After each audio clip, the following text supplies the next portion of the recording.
स्वागत है आपका मेरे YouTube channel Bihar career academy पे। और इस वीडियो में हम बात करेंगे टॉप 25 MCQ जीके जीएस की, जो वीडियो डेली 12 PM पर अपलोड होती है। तो आप याद रखिएगा, डेली ये वीडियो है 12 बजे आती है।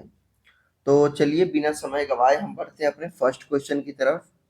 फर्स्ट क्वेश्चन है हमारा, पेनिसिलिन की खोज किस वैज्ञानिक ने की थी?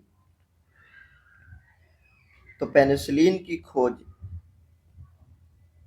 अलेक्जेंडर फ्लेमिंग ने की थी। याद रखिएगा, अलेक्जेंडर फ्लेमिंग ने, जो स्कॉटिश चिकित्सक वैज्ञानिक थे, जो स्कॉटलैंड के थे।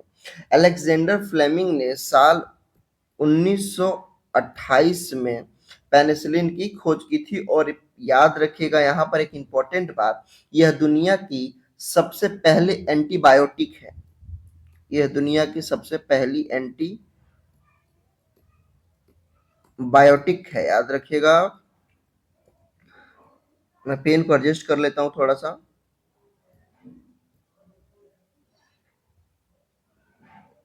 हाँ, चलिए बढ़ते हैं सेकंड क्वेश्चन की तरफ।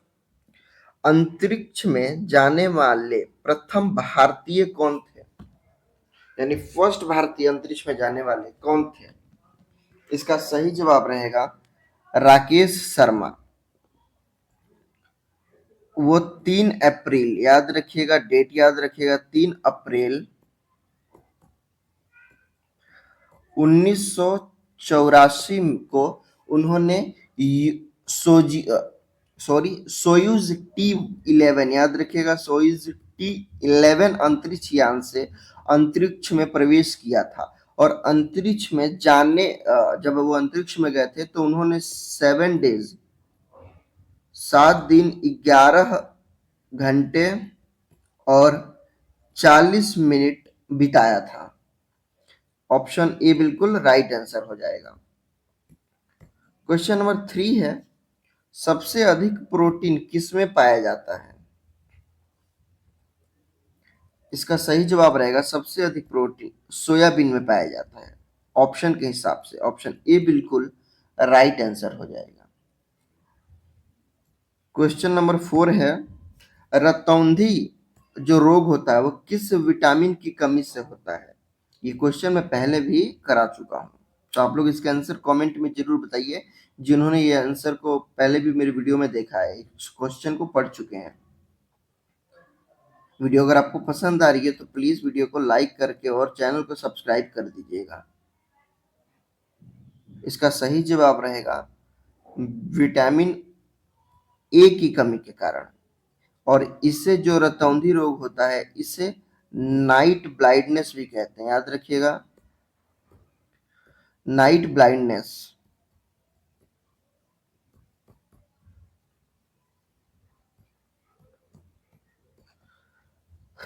क्वेश्चन नंबर 5 है, गोल्ड राइस किस पोषक तत्व का समृद्ध स्रोत है?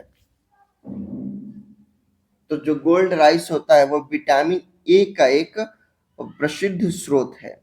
विटामिन ए, यह विटामिन कैरोटीन, याद रखिएगा, यह विटामिन जो होती है यह कैरोटीन से भरपूर होती है, जो शरीर में विटामिन ए में बदल जाती है। ऑप्शन बी बिल्कुल राइट आंसर हो जाएगा। क्वेश्चन नंबर 6 है, एंजाइम किस प्रकार का पदार्थ होता है? एंजाइम प्रोटीन होता है, याद रखिएगा, एंजाइम एक प्रकार का प्रोटीन होता है। ये उच्च आणविक भार वाले यौगिक होते हैं और ये अमीनो अम्ल बनाते हैं, याद रखिएगा, कौन से अम्ल बनाते हैं? अमीनो अम्ल बनाते हैं, और जो शरीर में विटामिन ए में बदल जाते हैं, जो एक विशिष्ट क्रम में जुड़े होते हैं, जो विशिष्ट क्रम में जुड़े होते हैं। ऑप्शन ए बिल्कुल राइट आंसर हो जाएगा। क्वेश्चन नंबर 7 है, एक गिलास पानी पीने से कितनी कैलोरी प्राप्त होती है? तो इसका सही जवाब रहेगा ऑप्शन बी 0, 0 कैलोरी। ऐसा इसलिए होता है क्योंकि पानी में कार्बोहाइड्रेट, प्रोटीन या फैट नहीं होता, याद रखिएगा, ना उसमें प्रोटीन होता है और ना ही उसमें फैट फैट होता है और ना ही उसमें कार्बोहाइड्रेट होता है, तो उसमें कैलोरी कहाँ से होगी। क्वेश्चन नंबर 8 रहेगा, प्लाज्मा में जल की मात्रा कितने प्रतिशत होती है। तो जो प्लाज्मा होता है उसमें रक्त की जो जो जल की मात्रा होती है वो 91% से 92% होती है, यानी कि ऑप्शन डी बिल्कुल राइट आंसर हो जाएगा। वही इसमें जो ठोस पदार्थों की मात्रा होती है वो 8% से 9% या 10% लगभग होता है, यानी कि ऑप्शन डी बिल्कुल राइट आंसर हो जाएगा। क्वेश्चन नंबर 9 है, प्रोटीन ऊर्जा कुपोषण के कारण कौन सा रोग होता है। तो प्रोटीन ऊर्जा कुपोषण के कारण मरास्मस रोग होता है, ऑप्शन बी बिल्कुल राइट आंसर हो जाएगा। क्वेश्चन नंबर 10 है, शाहनामा सॉरी शाहनामा ग्रंथ की रचना किसने की थी। शाहनामा ग्रंथ की रचना, इसका सही जवाब रहेगा फिरदौसी ने की थी, ऑप्शन डी बिल्कुल राइट आंसर हो जाएगा इसका। और यह जो बुक थी, याद रखिए, जो इसमें रचना की गई थी यह फारसी लैंग्वेज में थी। यह फारसी का एक महाकाव्य है और इसे राजाओं की पुस्तक भी कहा जाता है, याद रखिएगा, book of Kings, option D इसका राइट आंसर रहेगा। क्वेश्चन नंबर 11 है, बैसाखी पर्व किस धर्म से संबंधित है। इसका सही जवाब रहेगा बैसाखी पर्व सिख धर्म से संबंधित है। यह पर्व सिखों के लिए नए साल का मतलब उद्गम होता है, नया साल होता है, नए साल की शुरुआत का प्रतीक है। बैसाखी को मेष संक्रांति के नाम से भी जाना जाता है, याद रखिएगा, मेष संक्रांति के नाम से जाना जाता है, ऑप्शन बी बिल्कुल राइट आंसर रहेगा। क्वेश्चन नंबर हमारा एक सेकेंड, हाँ, क्वेश्चन नंबर 12 है, अलीगढ़ किस उत्पाद के लिए प्रसिद्ध है। तो अलीगढ़ ताले के उत्पाद के लिए प्रसिद्ध है, लौंग, ऑप्शन बी बिल्कुल राइट आंसर हो जाएगा। क्वेश्चन नंबर 13 है, संविधान सभा के अध्यक्ष कौन थे। तो जब संविधान सभा के जो मतलब उदय साधु समय संविधान सभा के अध्यक्ष थे, वे थे डॉक्टर राजेंद्र प्रसाद, देश आजाद होने के समय, और वे भारत के पहले राष्ट्रपति भी बने, याद रखिएगा, भारत के फर्स्ट राष्ट्रपति भी बने हैं। बढ़ेंगे अगले क्वेश्चन की तरफ। क्वेश्चन नंबर 14 है, इंकलाब जिंदाबाद का नारा किसने दिया था। ये क्वेश्चन मैं पहले भी बहुत बार करा चुका हूँ। इंकलाब जिंदाबाद का नारा मौलाना हसरत मोहानी ने दिया था, याद रखिएगा, मौलाना हसरत मोहानी ने दिया था। साल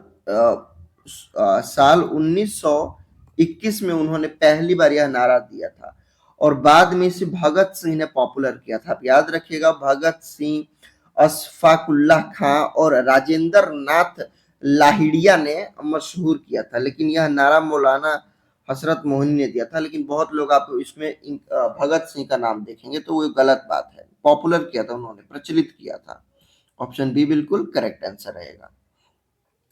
क्वेश्चन नंबर 15 है, भारत का कौन सा शहर गुलाबी नगरी के नाम से प्रसिद्ध है। इसका सही जवाब रहेगा जयपुर, जिसे पिंक सिटी कहा जाता है, याद रखिएगा, पिंक सिटी कहा जाता है, ऑप्शन बी बिल्कुल राइट आंसर हो जाएगा। क्वेश्चन नंबर 16 है, भारत में पहली रेलगाड़ी कब चली थी। तो जो फर्स्ट ट्रेन चली थी वह 26 जनवरी 1854 को चली थी, याद रखिएगा, ये बिल्कुल राइट आंसर हो जाएगा, ऑप्शन डी। ये मुंबई से, याद रखिए, कहां से, तो मुंबई से जो मुंबई के बोरीबंद से, मैं आपको लिख दे रहा हूं, आप नोट कर लीजिएगा, मुंबई के बोरी बंदर से मुंबई के ठाणे तक चली थी और इसका जो डिस्टेंस था वो 34 किलोमीटर का था। क्वेश्चन नंबर 17 है, बोध गया किस धर्म से जुड़ा हुआ है? तो बोध गया बौद्ध धर्म से जुड़ा है। ऑप्शन सी बिल्कुल राइट आंसर हो जाएगा। क्वेश्चन नंबर 18 है, जय जवान जय किसान का नारा किसने दिया था? इसका सही जवाब हो जाएगा भारत के दूसरे प्रधानमंत्री लाल बहादुर शास्त्री जी ने दिया था। याद रखिएगा, ये भारत के दूसरे प्राइम मिनिस्टर थे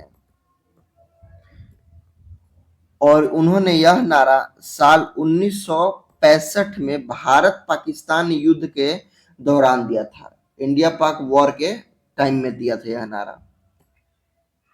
आगे बढ़ने से पहले अगर आपको जो प्रमुख नारे और वचने हैं, अगर उस पर रिलेटेड डेडिकेटेड वीडियो चाहिए तो आप इस आई बटन पर क्लिक करके यहाँ पर देख सकते हैं। क्वेश्चन नंबर 19 है, किसे भारत का नेपोलियन कहा जाता है? इसका सही जवाब रहेगा समुद्रगुप्त। समुद्रगुप्त को भारत का नेपोलियन कहा जाता है, यानी गुप्त वंश के एक महान शासक थे। याद रखिए, समुद्रगुप्त गुप्त वंश के एक महान शासक थे। उन्होंने अपने जीवन काल में कभी भी हार नहीं मानी थी। ऑप्शन डी बिल्कुल राइट आंसर हो जाएगा। क्वेश्चन नंबर 20 है, गुप्त साम्राज्य की स्थापना किसने की थी? इसका सही जवाब रहेगा गुप्त साम्राज्य की स्थापना श्री गुप्त ने की थी। किसने की थी? तो श्री गुप्त ने की थी। इसका इसमें मतलब यहाँ पर आंसर चंद्रगुप्त प्रथम।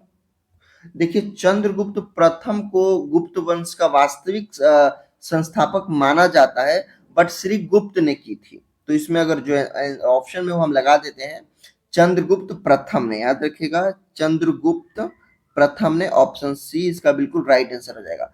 बट इसकी स्थापना श्री गुप्त ने 3rd सेंचुरी में की थी। याद रखिएगा, थर्ड सेंचुरी में की थी।